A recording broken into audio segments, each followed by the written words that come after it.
Olá, bem-vindo. Eu sou Haroldo Maranhão, esse é o canal Vejam os Sinais. E eu senti no coração a necessidade de gravar então esse Especulando Datas, parte 2, para completar algumas informações importantes para você que viu este primeiro vídeo e você de alguma maneira ficou com alguma dúvida, porque nem todos estudaram já as 70 semanas de Daniel.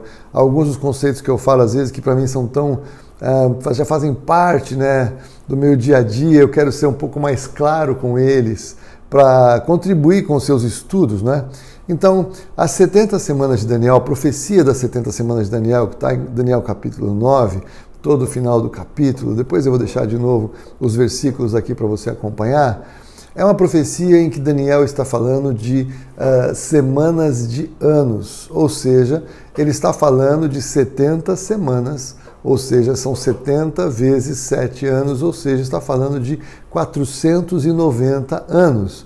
Então, quando sai a ordem de reconstrução do templo, que Ciro dá a ordem e ele tem esse papel profético tão importante para a nação de Israel, começou ali uma contagem de 490 anos. E essas 70 semanas de Daniel, elas estão divididas em 62, 7 e 1.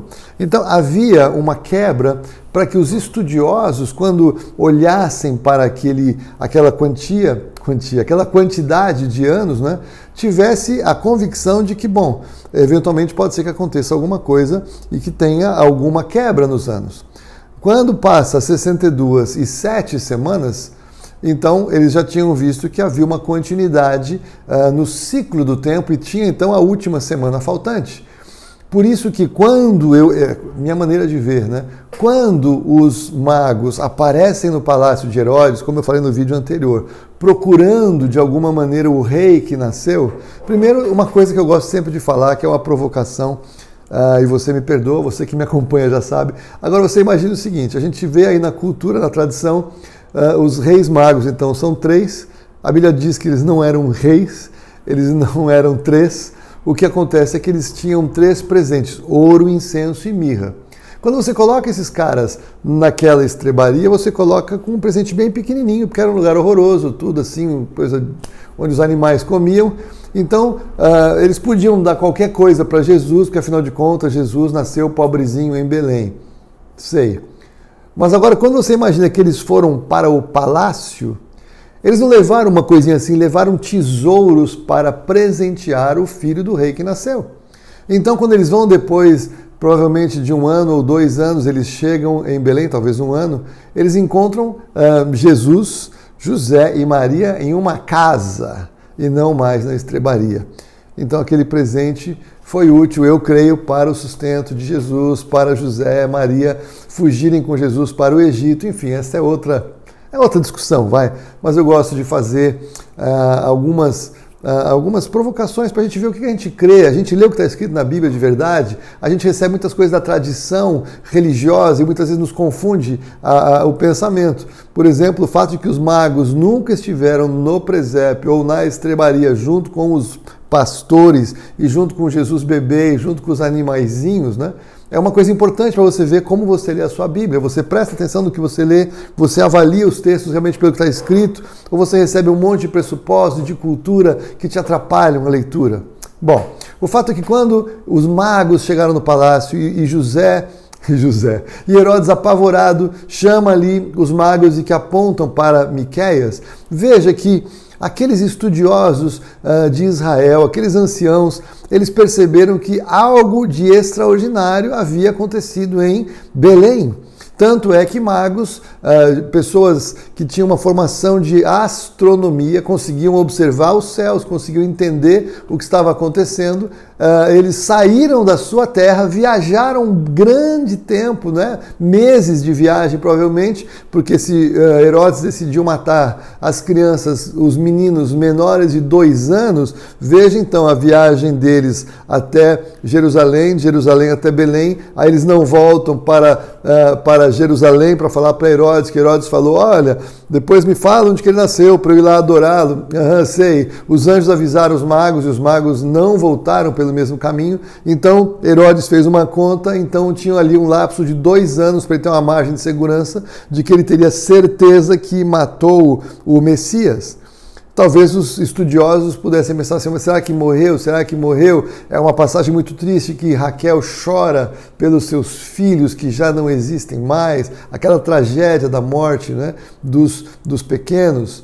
E ali nós então começamos a entender que eles podiam fazer contas, mas as contas, embora fossem claras, eram 70 semanas de anos, não tinham convicção de que isso realmente estava se cumprindo, tinham que esperar até então. Não sabemos ao longo desses 490 anos, a gente sabe pela cultura rabínica que ensinos são transferidos oralmente, ainda mais quando tinha os ensinos escritos, a profecia escrita de Daniel. Enfim, o fato é que quando João Batista aparece, e aí dentro da contagem de tempo era alguém muito perto, né? Lembre, João Batista agora com seus 30 anos e meio, né? Porque ele era 6 meses mais velho que Jesus. Então João Batista aparece, alguns perguntam se ele era o Messias.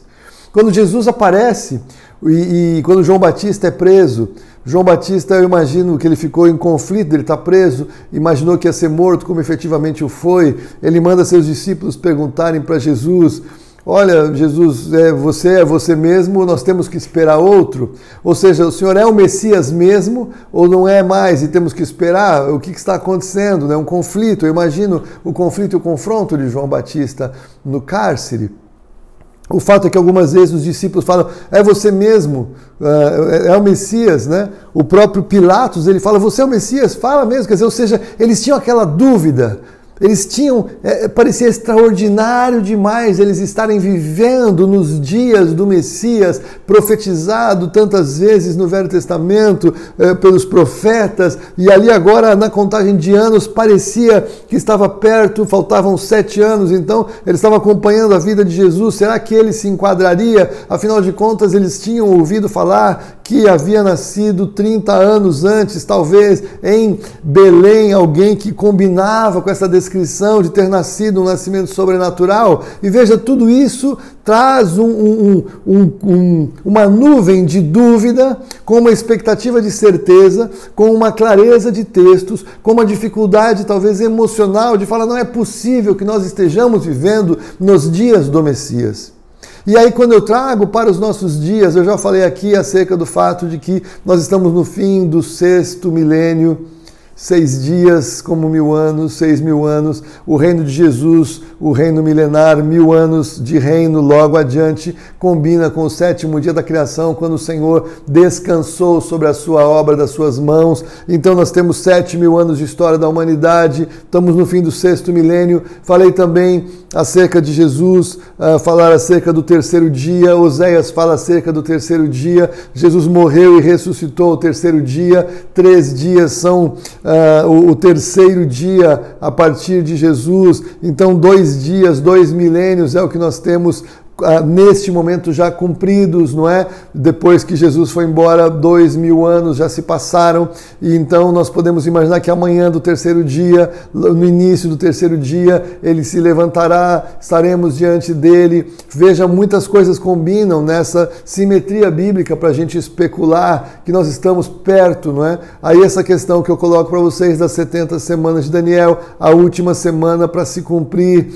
E então nós vemos muitas impressões que nós podemos ter acerca do fato de que estamos realmente vivendo nos últimos dias e vivendo dias bíblicos. E é uma coisa muito difícil da gente lidar, porque é muito forte. Será que o que nós estamos vendo acontecer com essa mudança toda por conta, né, da pandemia, toda essa situação econômica, falando num grande reset, numa grande mudança econômica, falando em uma unidade entre as nações, falando do fim da propriedade privada para todos nós vivermos em uma sociedade fraterna em que todos têm tudo em comum, como a gente viu, né, o Fórum Econômico falar ou profetizar e escrever, o próprio líder da Igreja Católica, né, o Papa Francisco, falar também dessa mudança que poderia ser útil e boa para a sociedade. A gente vê cada vez mais a tecnologia da marca, da besta aparecendo, ninguém consegue comprar e nem vender. Nunca tivemos tanta tecnologia disponível para tudo isso acontecer. A gente vê uma série de sinais todos acontecendo ao mesmo tempo. Aí a gente pega a Bíblia, pega a profecia e olha e fala,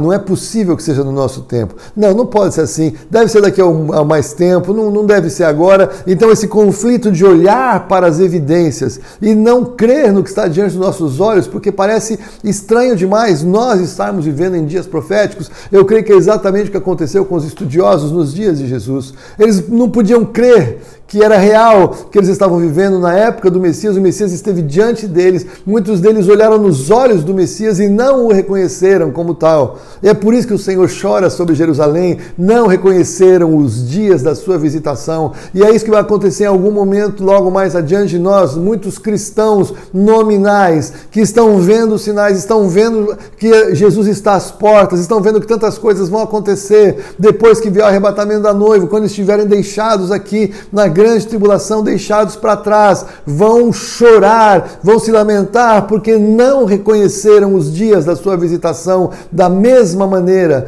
a figura se repete, a história se repete e a palavra de Deus se cumpre. Meu querido, minha querida, eu não estou aqui para falar para você marcar uma data. Eu estou aqui falando para você, veja a estação, vejam os sinais comigo, observem quantas coisas acontecem dia a dia. Não apenas no meu canal, tem um monte de gente falando, escrevendo, publicando, chamando a atenção. Tem os caras que estão se aproveitando disso para ganhar dinheiro, para conseguir cliques, visualizações. É claro que sim, esqueça isso. Isso faz parte da confusão dos últimos dias. Como a Bíblia disse, Jesus falou, veja que ninguém vos engane acerca dos últimos dias. Ele fala isso em Mateus 24, logo no início da sua palavra profética para Pedro, André, Tiago e João. Então, falsos profetas, falsos apóstolos, falsos discípulos, lobo em pele de cordeiro, joio no meio do trigo, tudo isso faz parte do cenário que sabemos pela palavra de Deus vai acontecer nesses dias. O fato disso acontecer apenas cumpre o fato de que a palavra de Deus disse que isso aconteceria. Deus não é pego de surpresa.